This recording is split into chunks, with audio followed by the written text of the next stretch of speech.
Before we begin, make sure you're somewhere quiet. Turn off the lights. Put on your headphones. Because the stories you're about to hear aren't just scary.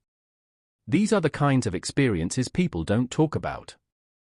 If you enjoy true horror stories, unsettling encounters, and disturbing events that happen to real people, make sure to subscribe to the channel.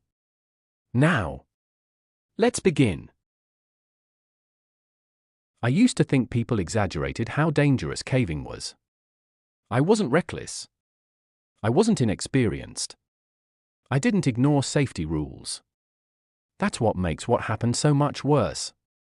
This wasn't an accident. It was a mistake. There were 4 of us. Myself, my cousin Aaron, and 2 of his friends, Mark and Devin. Aaron had been caving for years. He owned proper gear, studied maps, and never rushed anything. The cave system we chose was well documented. Popular even. Guided tours ran through the upper sections. We planned to go deeper than the tours, but still within map territory. That detail matters. We entered just after noon. Helmets on, headlamps tested, backup lights secured. We logged our entry time at the ranger station and gave a return estimate. Everything was done right. The first hour was easy. Wide passages. High ceilings. Cool air moving steadily through the tunnels. The second hour narrowed. Walls crept closer. The ceiling lowered. Sound changed, footsteps became dull, absorbed by stone. That's when Aaron stopped. "Hold up," he said.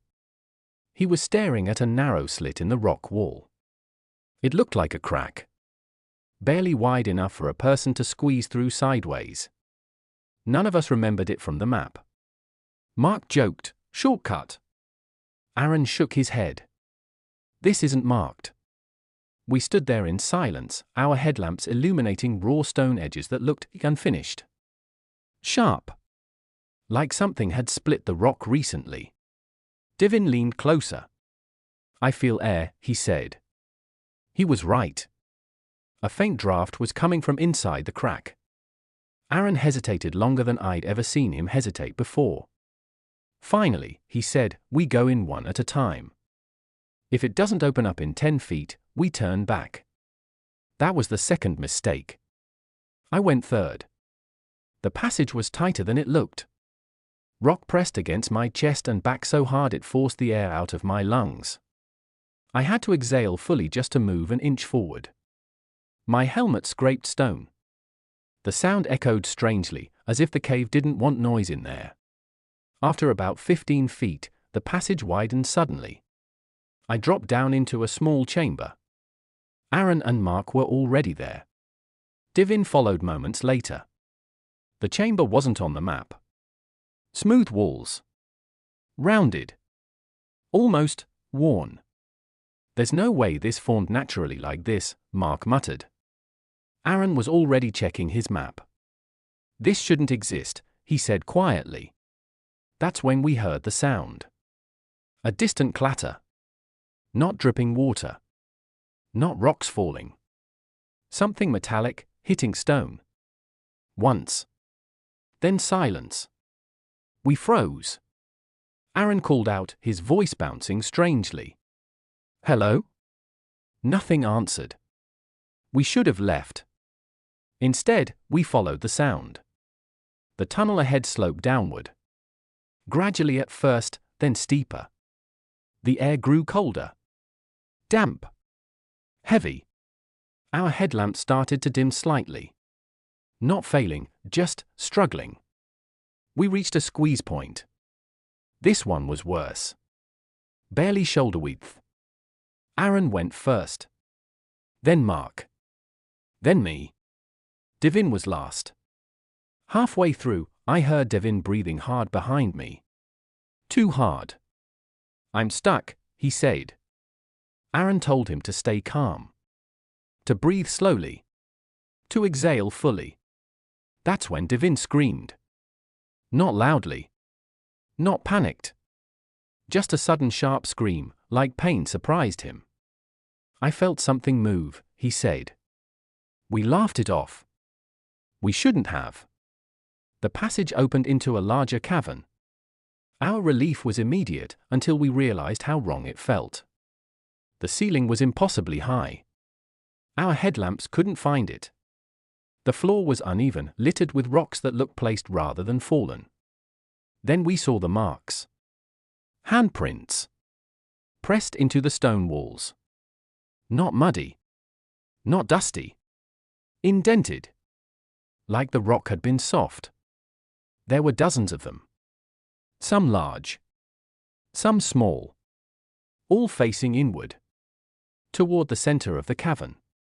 That's when Aaron said the words I'll never forget. This cave is still moving. The temperature dropped suddenly. Our breath fogged. Then the sound came back. Metal on stone. Closer this time. From deeper within the cavern. We turned back. The squeeze passage we'd entered through was gone. Not collapsed. Not blocked. Gone. Solid rock where the opening had been. We screamed. We hit it. We clawed at it. Nothing. Devin started crying. Mark started praying. Aaron went silent. That scared me more than anything else. Our headlamps began to flicker. One by one. The darkness pressed in like something physical. Then we heard breathing. Not echoing. Not distant. Right behind us. Aaron whispered, "Don't turn around." I didn't listen. I wish I had. I never planned on going into that cave alone. That wasn't the plan. I was supposed to be the backup. The safety line. The guy at the top making sure everyone came back out. Instead, I became the only one left alive long enough to tell this story. The cave was a vertical system, or a sinkhole that dropped straight down into the earth like a throat. Locals called it Devil's Well, but the official maps used a more boring name. We ignored the locals. There were 3 of us, me, Jason, and Cole. Jason was the most experienced. He'd done vertical drops dozens of times. Cole was newer but confident. Too confident. I was the cautious one. We arrived just before sunset. The opening looked harmless, a jagged hole about 10 feet wide, surrounded by brush and limestone. No warning signs. No barriers. Just darkness. We anchored the ropes properly. Triple-checked knots. Tested tension. Jason went first. I watched his headlamp shrink as he descended, the beam sliding across wet stone walls until it vanished into black. 30 feet, he called out. Then, 50. Then silence. Not the bad kind. Just the kind where sound gets swallowed. Cole went next. I stayed topside, monitoring the rope, listening. Cole reached the bottom and laughed. "It opens up down here," he said. "Big chamber." Jason didn't laugh back. That should have worried me. Instead, I assumed he was exploring. A minute passed. Then 2. Then I heard Jason's voice again. But it didn't come from below. It came from the cave walls. Echoing. Distorted. "Did you hear that?" Cole asked. I asked what. "It sounded like footsteps," he said. "Underground footsteps."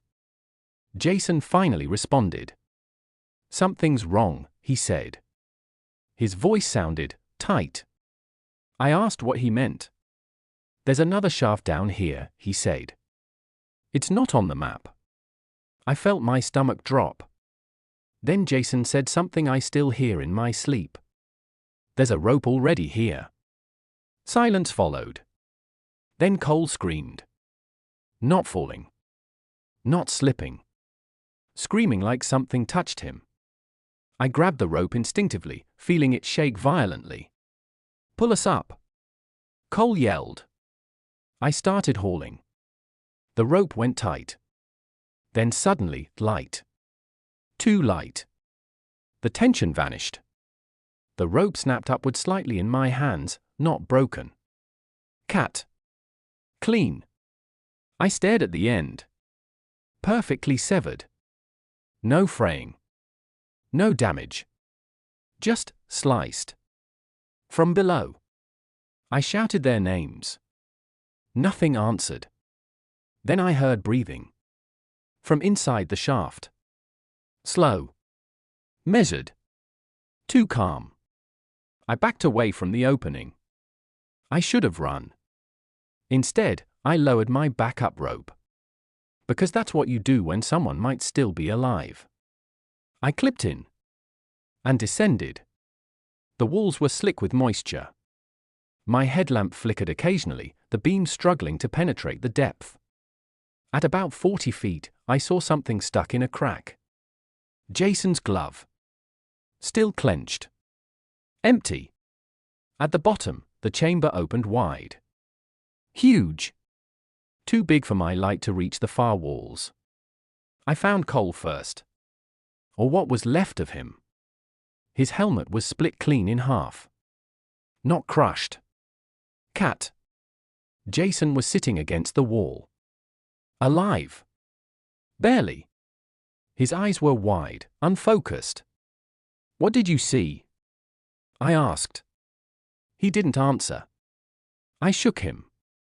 Finally, he whispered, "It climbs." I asked what. He pointed downward. At the second shaft. It was narrower. Darker. And something was moving inside it. Not climbing. Waiting. The sound started again. Metal scraping stone. Slow. Intentional. My rope began to tremble. Not from above. From below. Something was pulling on it. Jason grabbed my arm with surprising strength. "Don't let it know you see it," he whispered. The headlamp behind me went out. Total darkness. Then the breathing stopped. That's when I felt it. A hand. On my ankle. Not rough. Not clawed. Human. Too human. I kicked. Missed. Jason screamed as he was dragged backward into the shaft. No struggle. No resistance. Just gone. The rope snapped tight around my waist. I climbed like I've never climbed before. Hands bleeding. Arms burning. Something brushed my boot again. I didn't look down. I didn't stop. I surfaced just as the sun disappeared. The rope behind me was gone. Again. Cat. They never found the bodies. They sealed the cave. But sometimes, climbers swear they find ropes already waiting at the bottom of unmapped shafts. Fresh. Clean. Tied perfectly. As if someone expects you to use them. The call came in at 2:17 a.m. A solo caver had gone missing inside a restricted cave system beneath an abandoned limestone quarry. He'd signed the logbook. He'd left his car. He never came back. That alone wasn't unusual. What made everyone uneasy was the timestamp on the last radio transmission.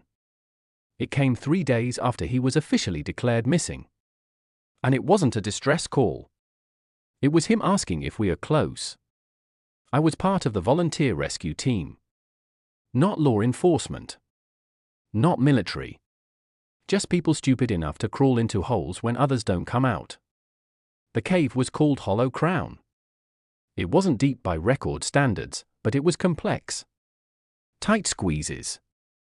Flooded chambers. Sections that narrowed so much you had to exhale just to fit your ribs through. We were told one thing before going in. No one stays alone. Not even for a second. There were 4 of us. We entered just after sunrise. The first few hours were normal. Damp air. Low visibility. The constant sound of dripping water echoing in every direction, making it impossible to tell distance or direction. At around the 3rd chamber, we found his first marker. A glow stick. Still glowing. That should have been impossible. Glow sticks don't last that long. Someone said maybe it was a different one. Fresh. But no one had been down there since he disappeared. We kept going. The radio crackled. Static at first. Then a voice. Calm. Male. Hello, it said. We froze. Our leader answered. This is rescue. If you can hear us, respond. There was a pause. Then the voice said, I hear you. You're loud. The problem? The voice was coming from behind us. We turned. Nothing but stone. The radio crackled again. Don't turn around, the voice said. It doesn't like that.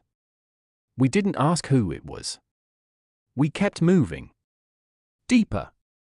The passages started changing. That's the only way I can describe it. Turns we didn't remember taking. Slopes that weren't on the map. The rock felt smoother, almost worn down, like something heavy had passed through repeatedly. We found his backpack in a chamber shaped like a dome. Neatly placed. Zipped. Inside were his supplies. Untouched. Except for the food. It was gone. Not wrappers. Not crumbs. Just gone. Then we found footprints. Barefoot. Leading deeper. The radio crackled again. I can hear your breathing, the voice said. You should slow it down. One of our team started hyperventilating. The lights began to fail. One by one. Not dead. Dimmer. As if something was draining them. We reached a vertical drop, one not marked anywhere. At the bottom, our lights caught movement. Someone standing. The missing caver. He looked fine. Too fine. Clean clothes. No injuries. No signs of dehydration or exhaustion. He smiled. You took a while, he said. Our leader asked how he survived. The man tilted his head. I didn't, he said. That's when his shadow moved. Not with him. Separately. It stretched up the wall, bending at impossible angles, like it was reaching for us. Our radio screamed with feedback. The man stepped backward toward the shaft. You shouldn't have come, he said gently. It followed me out here. It doesn't like when people leave. The lights went out completely. In the darkness, something brushed past my leg. Not skin. Not scales. Cold. Wet. Heavy. Someone screamed. Then silence. My headlamp flickered back on. I was alone. No ropes. No team. No footprints. Just the radio. It crackled. You're breathing too loud, the voice whispered. I ran. I don't remember how I got out. They found me 2 hours later, crawling out of the entrance, bleeding, dehydrated, screaming that the cave was full. Full of what? I never answered. The cave was sealed after that. Concrete. Steel. Warnings posted. But last year, a survey crew reported hearing radio chatter coming from beneath the quarry. A calm male voice. Asking if rescue was close. And telling them not to turn around.